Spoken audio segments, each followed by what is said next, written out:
नई कॉलोनी में आए मुझे काफी दिन हो गए थे, किंतु समयाभाव के कारण किसी से मिलना जुलना नहीं हो पाता था।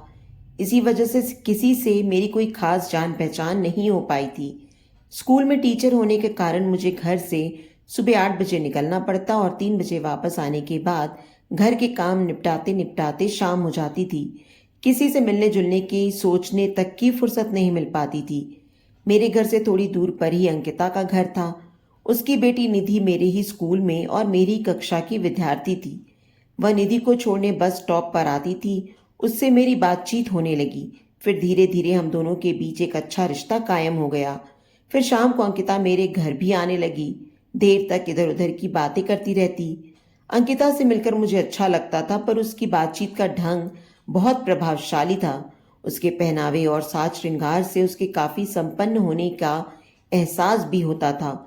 मैं खुश थी कि एक नई जगह अंकिता के रूप में मुझे एक अच्छी सहेली मिल गई है। निधि वैसे तो पढ़ाई में ठीक थी, पर अक्सर होमवर्क करके नहीं लाती थी। जब पहले दिन मैंने उसे डांटते हुए होमवर्क न करने का कारण पूछा, तो उसने बड़ी मासूमियत से जवाब दिया, पापा ने मम्मा को डांटा था, इसलिए मम्मा रो रही थी और मेरा होमवर्क नहीं करा पाई। निधि आगे भी अक्सर होमवर्क करके नहीं लाती थी और पूछने पर कारण हमेशा मम्मा पापा का झगड़ा ही बताती थी। वैसे तो मात्र एक शिक्षिका की हैसियत से घर पर मैं अंकिता से इस बारे में बात नहीं करती थी, पर वह चूंकि मेरी सहेली बन चुकी थी और फिर प्रश्न निधि की पढ़ाई से भी संबंधित था, इसलिए एक दिन अंकिता जब मेरे घर आई तो मैंने उसे निधि के बार बार होमवर्क न करने और उसके पीछे बताने वाले कारण का उससे उल्लेख किया। मेरी बात सुनकर उसकी आंखों में आंसू आ गए और फिर बोली, मैं नहीं चाहती थी कि आपके सामने अपने घर की कमियां उजागर करूं, पर जब निधि से आपको पता चल ही गया है हमारे झगड़े के बारे में, तो आज मैं भी अपने दिल की बात कहकर अपना मन हल्का करना चाहूंगी। दरअसल मेरे पति का स्वभाव बहुत खराब है। उनकी बात बात पर मुझ में कमियां ढूंढने और मुझ पर चीखने चिल्लाने की आदत है। लाख कोशिश कर लूं पर मैं उन्हें खुश नहीं रख पाती। मैं उन्हें हर तरह से बेसलीकेदार लगती हूँ। आप ही बताएं, आपको मैं बेसलीकेदार लगती हूँ? क्या मुझे ढंग से पहनना ओढ़ना नहीं आता, या मेरे बातचीत का तरीका अशिष्ट है? मैं तो तंग आ गई हूँ रोज रोज के झगड़े से, पर क्या करूं, बर्दाश्त करने के अलावा कोई रास्ता भी तो नहीं है मेरे पास। मैं तुम्हारे पति से 2-4 बार बस स्टॉप पर मिली हूं, उनसे मिलकर तो नहीं लगता कि वे इतने बुरे मिजाज के होंगे, मैंने कहा। किसी के चेहरे से थोड़े ही उसकी हकीकत का पता चल सकता है। हकीकत क्या है यह तो उसके साथ रहकर ही पता चलता है, अंकिता बोली। मैंने उसकी लड़ाई झगड़े वाली बात को ज्यादा महत्व न देते हुए कहा, तुमने बताया था कि तुम्हारे पति अक्सर काम के सिलसिले में बाहर जाते रहते हैं। वे बाहर रहते हैं तब तो तुम्हारे पास घर के काम और निधि की पढ़ाई दोनों के लिए काफी समय होता होगा। तुम्हें निधि की पढ़ाई पर ध्यान देना चाहिए। किसी एक के ख्याल रखने से क्या होगा? उसके पापा को तो किसी बात की परवाह ही नहीं होती। बेटी सिर्फ मेरी ही तो नहीं है, उनकी भी तो है। उन्हें भी तो अपनी जिम्मेदारी का एहसास होना चाहिए।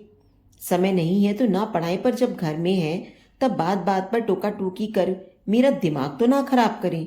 मैं तो चाहती हूँ कि ज्यादा से ज्यादा दिन वे टूर पर ही रहें, कम से कम घर में शांति तो रहती है। अंकिता की बातें सुनकर मेरा मन खराब हो गया। देखने में तो उसके पति सौम्य सुशिक्षित लगते हैं, पर अंदर से कोई कैसा होगा ये चेहरे से कहाँ पता चल सकता है। एक पढ़ा लिखा उच्च पदासीन पुरुष भी अपने घर में कितना दुर्व्यवहार करता है, यह सोच सोचकर अंकिता के पति से मुझे नफरत होने लगी। अब अक्सर अंकिता अपने घर की बातें बेहिचक मुझे बताने लगी। उसकी बातें सुनकर मुझे उससे सहानुभूति होने लगी कि इतनी अच्छी औरत की जिंदगी एक बदमिजाज पुरुष की वजह से कितनी दुखद हो गई।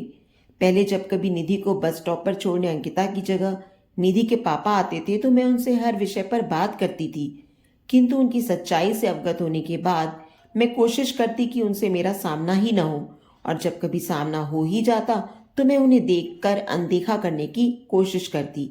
मेरी धारणा थी कि जो इंसान अपनी पत्नी को सम्मान नहीं दे सकता, उसकी नजरों में दूसरी औरतों की भला क्या अहमियत होगी।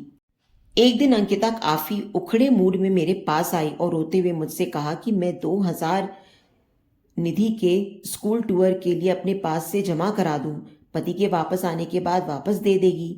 चूंकि मैं निधि की कक्षा अध्यापिका थी, इसलिए मुझे पता था कि स्कूल टूर के लिए बच्चों को 2000 देने हैं।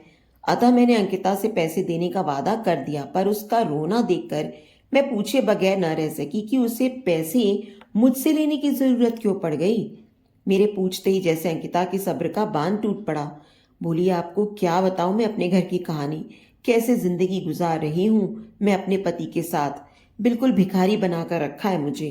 कितनी बार कहा अपने पति से कि मेरा एटीएम बनवा दो, ताकि जब कभी तुम बाहर रहो तो मैं अपनी जरूरत पर पैसे निकाल सकूं। पर जनाब को लगता है कि मेरा एटीएम कार्ड बन गया तो मैं गुलछर्रे उड़ाने लगूंगी, फिजूल खर्च करने लगूंगी। एटीएम बनवा कर देना तो दूर, हाथ में इतने पैसे भी नहीं देते हैं कि मैं अपने मन से कोई काम कर सकूं। जाते समय 5,000 पकड़ा गए। कल 3,000 का एक सूट पसंद आ गया तो ले लिया। 1,000 ब्यूटी पार्लर में खत्म हो गए। रात में 500 का पिज्जा मंगा लिया। अब केवल 500 बचे हैं। अब देख लीजिए, स्कूल से अचानक 3,000 मांग लिए गए टूर के लिए, तो मुझे आपसे मांगने आना पड़ गया। क्या करूं, दो ही रास्ते बचे थे मेरे पास, या तो बेटी की ख्वाहिश का गला घोट कर उसे टूर पर ना भेजूं, या फिर किसी के सामने हाथ फैलाऊं। क्या करती, बेटी को रोता नहीं देख सकती तो आपके ही पास आ गई। अंकिता की बात सुनकर मैं सोच में पड़ गई। अगर 2 दिन के लिए पति 5,000 देकर जाता है तो वो कोई कम तो नहीं है। पर उन्हीं 2 दिनों में पति के घर पर ना होते हुए उन पैसों को आकस्मिक खर्च के लिए संभाल कर रखने के बजाय साज श्रृंगार पर खर्च कर देना तो किसी समझदारी पत्नी के गुण नहीं है। शायद उसकी इसी आदत की वजह से ही उसका पति एटीएम या ज्यादा पैसे एक साथ उसके हाथ में नहीं देते होंगे, क्योंकि उन्हें पता होगा कि पैसे हाथ में रहने पर अंकिता इन्हीं चीजों पर खर्च करती रहेगी। पर फिर भी मैंने यह कहते हुए उसे पैसे दे दिए कि मैं कोई गैर थोड़ी ही हूं। जब कभी पैसों की ऐसी कोई आवश्यकता पड़े तो कहने में संकोच ना करना। कुछ ही दिनों बाद विद्यालय में 3 दिनों की छुट्टी एक साथ पड़ने पर मेरे पास कुछ खाली समय था, तो मैंने सोचा कि मैं अंकिता की इस शिकायत को दूर कर दूं कि मैं एक बार भी उसके घर नहीं आई। मैंने उसे फोन करके शाम को अपने आने की सूचना दे दी और निश्चित समय पर उसके घर पहुंच गई। पर डोरबेल बजाने से पहले ही मेरे कदम ठिठक गए। अंदर से अंकिता और उसके पति के झगड़े की आवाजें आ रही थीं। उसके पति काफी गुस्से में थे। कितनी बार समझाया है तुम्हें कि मेरा सूटकेस ध्यान से पैक किया करूं, पर तुम्हारा ध्यान पता नहीं कहाँ रहता है। हर बार कोई न कोई सामान छोड़ ही देती हो तुम। इस बार बनियान और शेविंग क्रीम दोनों ही नहीं रखे थे तुमने। तुम्हें पता है कि गेस्ट हाउस शहर से कितनी दूर है। दूर दूर तक दुकानों का नामो निशान तक नहीं है। तुम अंदाजा भी नहीं लगा सकती हो कि मुझे कितनी परेशानी और शर्म का सामना करना पड़ा वहां पर। इस बार तो मेरे सहयोगी ने हंसी हंसी में कह भी दिया कि भाभी जी का ध्यान कहाँ रहता है सामान पैक करते समय। देखो, तुम 4 दिन बाद घर आए हो, आते ही चीख चिल्लाकर दिमाग ना खराब करो। तुम्हें लगता है कि मैं लापरवाह और बेसलीकेदार हूं, तो तुम खुद क्यों नहीं पैक कर लेते हो अपना सूटकेस, या फिर अपने उस सहयोगी से ही कह दिया करो आकर पैक कर जाया करे। मुझे क्यों आदेश देते हो। यह अंकिता की आवाज थी। जब मुझे पहले से पता होता है कि मुझे जाना है तो मैं खुद ही तो पैक करता हूं अपना सूटकेस। पर जब ऑफिस में जाने के बाद पता चलता है कि मुझे जाना है तो मेरी मजबूरी हो जाती है कि मैं तुमसे कहूं कि मेरा सूटकेस पैक करके रखना। मैं तुम्हें कार्यक्रम तय होते ही सूचित कर देता हूं, ताकि तुम्हें हड़बड़ी में सामान न डालना पड़े। इस बार भी मैंने 3 घंटे पहले फोन कर दिया था तुम्हें। जब तुम्हारा फोन आया था उसी समय मैंने चेहरे पर फेस पैक लगाया था। उसे सूखने में तो समय लगता है ना। जब तक वह सूखा तब तक तुम्हारा ऑफिस बॉय आ गया सूटकेस लेने। बस जल्दी में चीजें छूट गईं। इसमें मेरी इतनी गलती नहीं है जितना तुम चिल्ला रहे हो। गलती छोटी है या बड़ी है तो नतीजे पर निर्भर करता है। 3 दिन मैंने बिना बनियान के शर्ट पहनी और अपने सहयोगी से क्रीम मांगकर शेविंग की। इसमें तुम्हें न शर्म का एहसास है और न अफसोस का। तुम्हें तो बस बात को तूल देने की आदत पड़ गई है। कोई दूसरा पति होता तो बीवी बच्चों से मिलने की खुशी में इन बातों का जिक्र ही नहीं करता, और तुम हो कि उसी बात को तूल दिए जा रहे हो। बात एक बार की होती तो मैं भी तूल ना देता, पर यह गलती तो तुम हर बार करती हो। कितनी बार चुप रहूं। नहीं चुप रह सकते हो तो ले आओ कोई दूसरी जो ठीक से तुम्हारा ख्याल रख सके। मुझ में तो तुम्हें बस कमियां ही कमियां नजर आती हैं। टूर पर गए पति के पास पहनने को बनियान नहीं थी, दाढ़ी बनाने के लिए क्रीम नहीं थी, अंकिता की गलती की वजह से।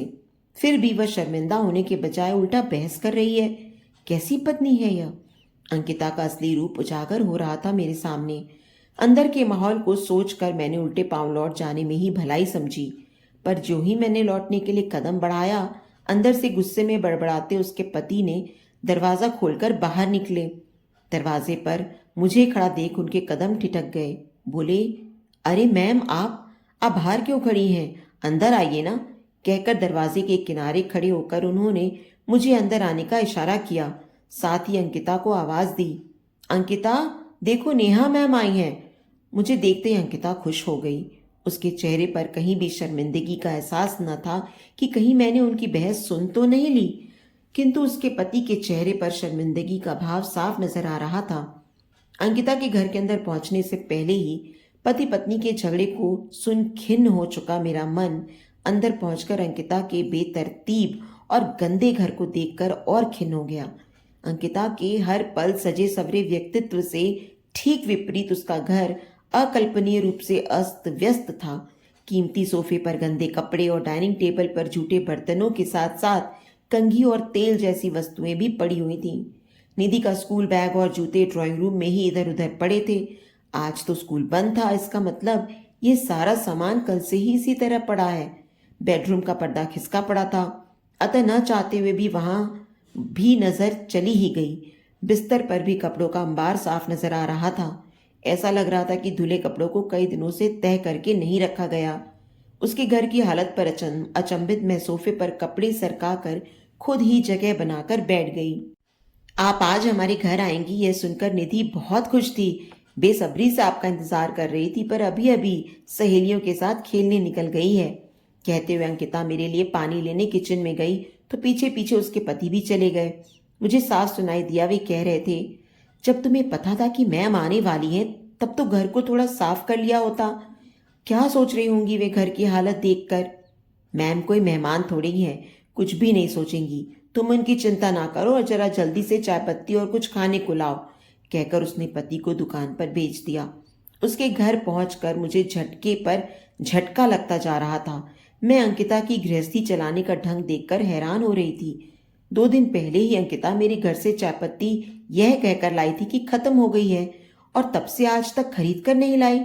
बार बार कहने और बुलाने के बाद आज पूर्व सूचना देकर मैं आई हूं, फिर भी घर में चाय के साथ देने के लिए बिस्कुट तक नहीं। उसके पति के जाने के बाद मैंने सोचा कि अकेले बैठने से अच्छा है अंकिता के साथ किचन में खड़ी हो जाऊं, पर किचन में पहुंचते ही वहां झूठे बर्तनों का अंबार देख और अजीब सी दुर्गंध से घबरा कर वापस ड्राइंग रूम में आकर बैठने में ही भलाई समझी। मेरा मन बुरी तरह उचट चुका था। मैं समझ गई थी कि अंकिता उन औरतों में से है जिनके लिए बस अपना साज श्रृंगार ही महत्वपूर्ण होता है।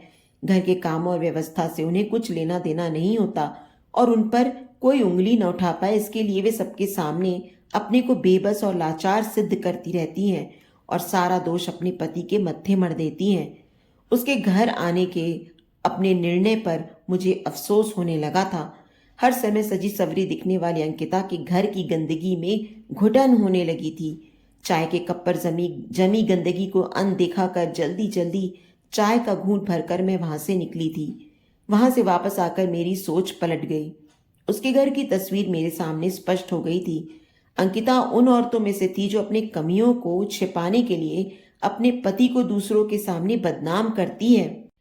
अंकिता के पति एक सौम्य, सुशिक्षित और सलीकेदार व्यक्ति थे। निश्चित ही वे घर को सुव्यवस्थित और आकर्षक ढंग से सजाने के शौकीन होंगे, तभी तो अपनी मेहनत की कमाई का एक बड़ा हिस्सा उन्होंने घर में कीमती फर्नीचर, पर्दों और शो पीस पर खर्च किया था। पर उनके रख रखाव और देखभाल की जिम्मेदारी तो अंकिता की ही होगी। पर अंकिता के स्वभाव में घर की सफाई और सुव्यवस्था शामिल नहीं थी। इसी वजह से उसके पति नाखुश और असंतुष्ट होकर उस पर अपनी खींच उतारते होंगे। सुबह सवेरे घर छोड़कर काम पर गए पतियों के लिए घर एक आरामगाह होता है। वहां के लिए शाम को ऑफिस से छूटते ही पति ठीक उसी तरह भागते हैं जैसे स्कूल से छुट्टी होते ही बच्चे भागते हैं। बाहर की आपाधापी भागदौड़ से थका पति घर पहुंचकर अगर साफ सुथरा घर और शांत माहौल पाता है तो उसकी सारी थकान और तनाव खत्म हो जाता है। पर अंकिता के अस्त व्यस्त घर में पहुंचकर तो किसी को भी सुकून का एहसास नहीं हो सकता।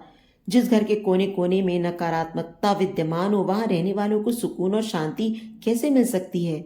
सुबह से शाम तक ऑफिस में खटता पति अपनी पत्नी के ही हाथों दूसरों के बीच बदनाम होता रहता है। अंकिता के घर से निकलते वक्त मेरी धारणा पलट चुकी थी। अब मेरे अंदर उसके पति के लिए सम्मान और सहानुभूति थी और अंकिता के लिए नफरत। तो दोस्तों, आपको ये कहानी कैसे लगी मुझे कमेंट बॉक्स में ज़रूर बताएं। कहानी अच्छी लगी हो तो प्लीज़ इसे लाइक करें और अपने दोस्तों और परिवार के साथ भी शेयर करें। आगे भी इसी तरह और अच्छी कहानियाँ सुनने के लिए मेरे चैनल को सब्सक्राइब करें और नोटिफिकेशन बेल को भी ज़रूर दबाएं। धन्यवाद।